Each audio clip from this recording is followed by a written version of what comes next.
Hello, তোমাদেরকে নতুন একটা আমি চিকেনের রেসিপি নিয়ে চলে এসেছি। খুব সহজ পদ্ধতি চিকেন রেসিপি, আর এত সুন্দর খেতে, তোমরা খেলে বারবার খেতে মন করবে। তো আমি কড়াইয়ের মধ্যে ফার্স্টে তেল দিয়ে ক্যাপসিকাম ছোটো ছোটো করে কুচি করে নিয়ে ওটাকে হালকা হালকা করে ভেজে নিতে হবে। তারপরে আদা রসুন বাটা, পেঁয়াজ বাটা, তো আমি এখানে পেঁয়াজ বাটা দিলাম। এরপর আমি আদা রসুনের পেস্ট দেবো। মানে এটা এতটাই খেতে টেস্ট হয়, তোমাদেরকে কি বলবো। তারপরে রেগুলার ইউজ হলুদ গুঁড়ো, লঙ্কা গুঁড়ো, জিরে গুঁড়ো, তারপরে স্বাদ মতো লবণ দিয়ে তোমাদের যার যেরকম খেতে ভালো লাগে, মানে নুন আর ঝালটা তোমরা সেরকম করে দিয়ে দিতে পারো।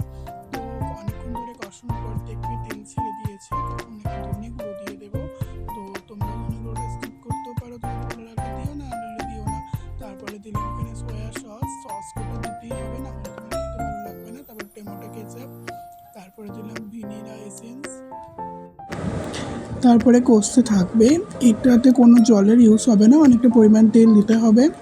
আর তারপরে আমি এখানে দিয়ে দিলাম কেটে রাখা ছোট ছোট করে টুকরো করে চিকেন, একবারেই ছোট ছোট। এখানে তোমরা চেষ্টা করবে হাড় ছাড়া নিতে, হাড় ছাড়া নিলে বেশি ভালো হয়। তো এটাকে কষতে থাকতে হবে, কেন যেহেতু ওটা কোনো জল ইউজ হবে না, তো এটাকে হালকা আছেই অল্প অল্প করে নাড়িয়ে তারপরে চিকেন থেকে যে জলটা বেরোবে ওখান থেকে সেদ্ধ হয়ে যাবে। তো কষার পরে অনেকক্ষণ ধরে কষতে হবে, এতটাই সুন্দর খেতে, তোমাদের কি বলবো। তো আমি ঢাকা দিয়ে দিয়েছিলাম এখানে হালকা।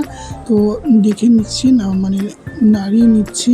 তারপরে তোমরা মানে এখানে গরম মশলা ইউজ করে আমার আজকে রেসিপি ডান হয়ে গেছে। এটার রেসিপিটার নাম হলো চিকেন কিমা।